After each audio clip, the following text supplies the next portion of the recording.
Welcome back mga kalapatids. Gago! Iyon no. So welcome back mga idol. So good morning mga idol no. So ito, it's another beautiful day no. So may uwak pa doon no. So yan guys no, good morning. So for today's vlog, day 16 or day 17 na ng ating conditioning medication no. So ito, yung mga kalapangit natin, naka-ready na yan no. Yung mga gusto nang kumain ng mga yan no. So yan no, so solid. No, so supplements tayo ngayon guys no. Tulad ng sinabi ko yung nakaraan nating vlog, supplements ang ginagamit natin ngayon no. So magsusupplements tayo. So tara, i-prep na natin yung mga gagamitin natin. So let's go.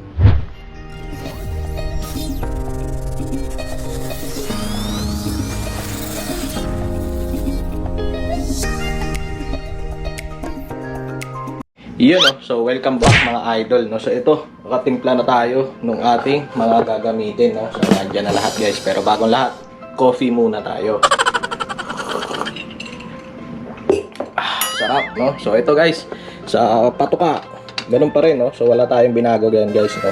Yung alternate pa rin natin ng ating Winsmore. Ay, Winsmore pala. Yung ating wheat germ oil at saka yung oregano na may red cell no. So laging dyan pa rin sa patuka no? So ito yung ating minix ngayon. So ang gamit natin dyan guys ngayon, kumamit tayo ng Vitapril no? Para sa feathers. Winsmore laging nandyan. 5 days to guys na ganito Tapos Probios, calcium, tage. Ito yung pinaka-secret natin guys no. Nakalimutan nating sabihin to last video no. So every time na supplements tayo sa ating conditioning, haluan natin itong ating pangmalakasang technique no. So ito guys, ano nga ba ito? So tara, alamin natin no. So ito guys ay yung Agramax no. Para saan ba tong Agramax na to? So malaking help to para sa mga breeders natin, lalong-lalo na sa mga matatandang ibon guys no. Dahil ang Agramax guys ay nakakatulong yan para sa fertility ng mga ibon natin. So ayan, turo rin sa akin yan ni Kuya Bill na every time na may chances ka na mag-acquired or magbigay na makakatulong o makaka-help sa ibon natin, lalo na dun sa matatanda, na mag-produce ng more higher fertility, gawin natin no. So ito guys, no, nabibili to. Iba't iba yung brand nito, marami actually mga nagamit or iba't ibang brand na ginagamit, pero halos may mga kakilala ako talaga na mga fancier na talagang gumagamit ng fertility. Para yan doon sa both no, meron pang lalaki, meron pang babae. Pero itong nabili natin guys is para na yan sa dalawa no. Every time na magsusupplements tayo guys no, ihalo natin yan para more chances ng ating fertility. So ayan guys no, isa na namang tips ang na-i-share ko sa inyo guys no. So kung meron kayong makakita na ganyan or ibang brand na for fertility ng mga ibon nyo, bilhin nyo, lalong-lalo na dun sa mga matatanda na, yung mga old birds natin no. So mas malaki yung chances nila na magkaroon pa rin ng similya yung itlog nila no, pagka ginamitan natin ng ganyan no. So ayan guys no, so maliit na bagay pero malaking maitutulong sa ating mga pagbe-breed no, dahil ayan guys no, so may mas malaki yung chances na magkaroon ng fertility yung mga itlog nila no. Paulit-ulit na lang ako no. Gago! So ayan guys, nahalo ko na to. So tara, ibigay na natin sa mga kalapangit natin sa labas no. So I'll be right back. So welcome back mga idol no. So ito, nagwawala na yung mga kalapangit natin no. So ayan, nag-aabang na dahil pinakita ko sa kanila yung pagkain nila no. So hintay muna tayo ng ilang minutes no. Siguro magbibigay kaya ako ng bukas no. Pagka ganito pa rin yung araw guys bukas, magpapaligo tayo bukas no. Dahil sabik na maligo itong mga kalapangit na to no. So ayan no, yung anak ng 11 times na champion na first place, yung Pit Trim no. So ayan, patay gutom talaga mga nakaabang no. So yun guys no, may nakakalimutan pala ako sabihin sa inyo no. So sa susunod na mga videos natin guys is papakita ko sa inyo yung aking draft no. Hindi naman draft pero parang weekly or daily program natin no. Kasi para makita nyo kung hanggang kailan tayo mag-conditioning no. Napakatagal nung conditioning program ko. Aabutin ng 40 to 45 days yung conditioning program ko no. So talagang i-make sure natin guys na walang mga sakit ito at nasa very top condition yung kanilang katawan bago natin i-breed, no. So yan guys. Kaya kung kayo guys gusto nyo yung ganito guys, maaga pa lang mag-conditioning na kayo dahil pagka na-late kayo doon kayo nagmamadali, no. So kaya ako maaga pa lang nag-start na ako para umabot ako sa oras. Para by next season is medyo magulang na yung mga ilalaban nating inakay, no. So may mas malaki yung chances natin kaysa dun sa mga 2 to 3 months pa lang na inakay. Ayun yung sinabi sa akin ni Kuya Bill, no. Mas magandang ilaban yung mga may edad na mga 6 months pataas. Paano masabi? Kaysa dun sa mga tuto pa lang lumipad, no, yung mga nasiyap-siyap pa na inakay, no. So medyo walain pa yon. At least sila yung mga 6 months to 7 months malaki na yung experience wise nila kaysa dun sa mga bago pa lang, no. Ayan, ang mga nagwawala na. So tara guys, pakainin na natin to. Ayan, nahin na natin tong mga hen natin dito. Ayun, no.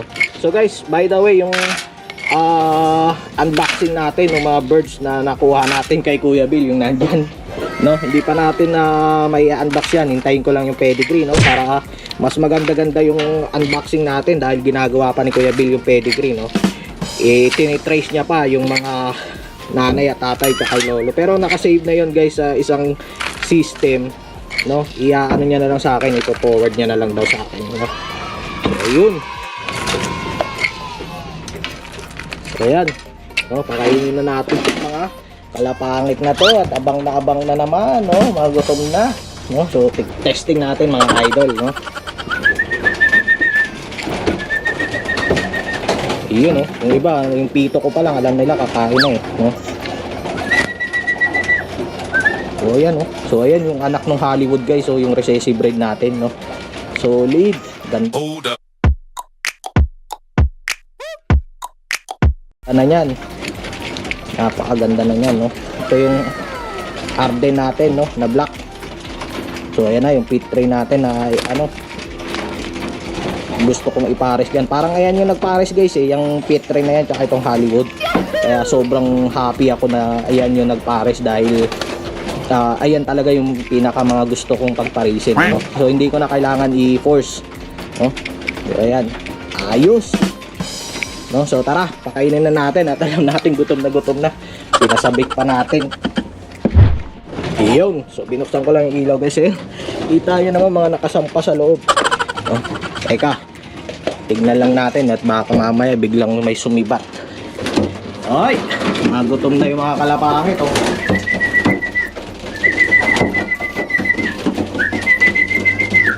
So ayan yung natin, 4 times champion natin, oh. Gaganda. Puta edi wow!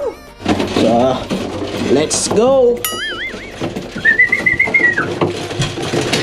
Yan na! Sige!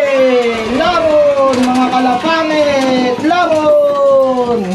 So, ayan na guys, no? Nagkakainan na yung mga kalapangit natin.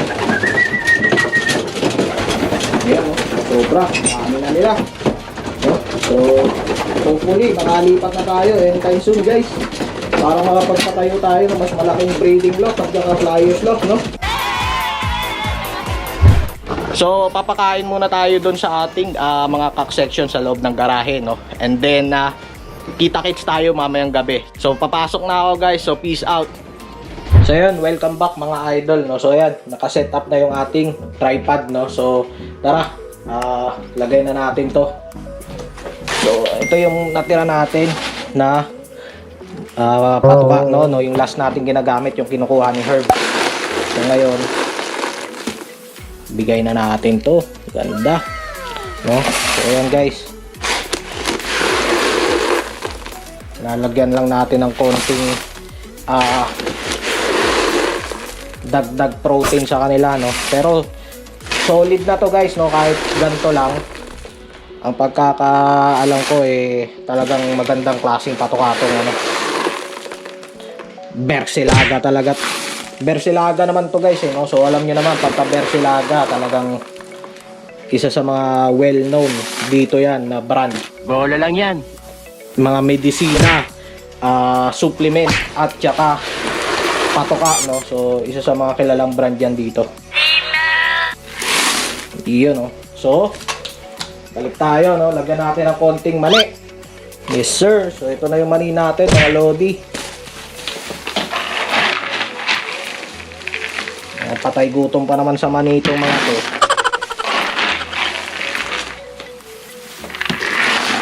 Yun, no? Dami na yan. Pero, upunuin pa natin yan, guys. Huwag tayo na ano. Haluin muna natin.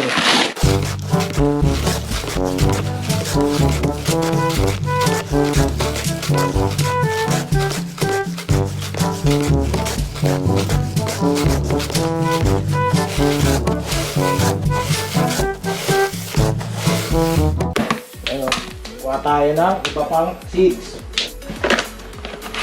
So ito guys, lalagay ko na yung munggo natin.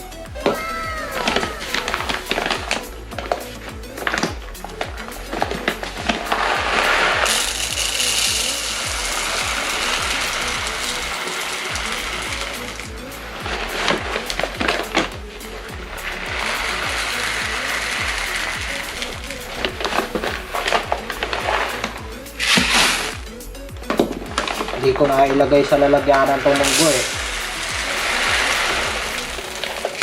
Ay! Yun na nga ang sinasabi sa hula. Tumapon na.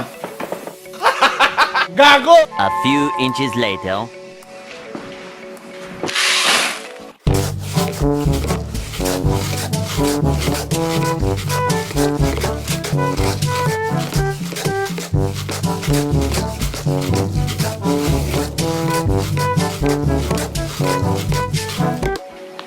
Dagdagan natin ng mais at saka yung sunflower seeds natin, mga idol. So ayan, welcome back mga idol, no? So ito, para isahan na lang, no? Hinalo ko na dito yung ating popcorn, no? Since may corn naman na siya guys, no? So nilagyan ko lang ng isang scoop ng popcorn. Tapos yung ating trigo guys, no? So importante yan, trigo. At saka yung ating safflower, no? Sunflower seeds. 2 scoop na ito. So tara, halo na natin yan dyan. Iyon, oh. So halo natin ulit.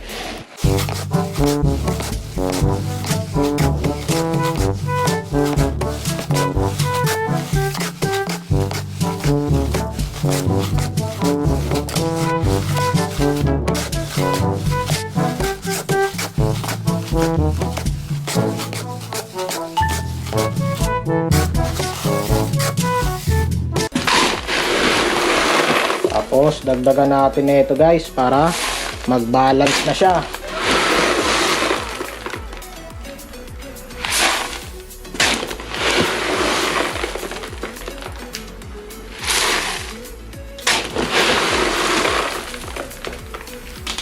Ayun. So yan, haluin na lang natin yan guys. So yan mga idol, no? So gloves tayo para kamayin na natin to. Hindi na kaya ng panghalo eh. Masyado nang mabigat.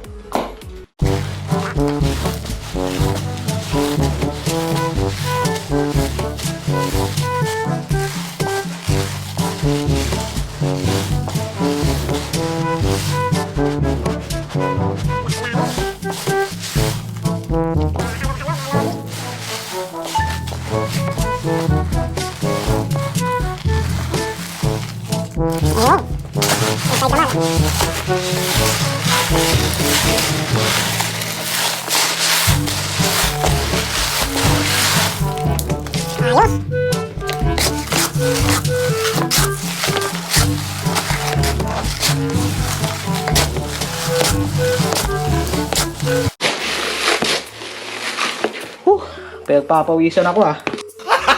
Gago! Pagod. So ito yung itsura niya mga idol. Yan, oh. So yan ang itsura niya mga lodi. Mayroon siyang konting mani at barley, no? Importante yung barley guys. Palay pala guys ang barley sa Tagalog, no? Makakatulong yan para fiber, no? Fiber yan mga idol. So, okay na yan guys. Yan. So, isang balde yung ating nahalo for today, no? So, ganyan karami. Siguro tatagal sa akin yan mga 3 linggo mga lodi. Yeah, boy. Kundi man 3 linggo, baka abutin ng 1 buwan, no? So, pero okay na yan guys, no? Sa susunod ulit, halo ulit tayo. Peace out!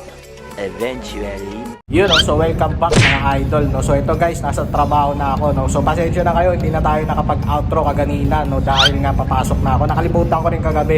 So yun guys, hanggang dito na lang muna yung ating video, no? So dito ko na ito puputulin dahil masyado nang mahaba yung ating video, no? So please like, share, comment, and subscribe. I-hit mo na rin yung notification bell para lagi kang updated sa mga bagong videos na ilalabas ko mga idol. And last thing mga idol, no? So ayan guys, no? So lagi kayo mag-iingat and then stay safe dyan sa mga binagyo sa Pilipinas. So stay positive lang mga idol, matatapos din to. So peace out.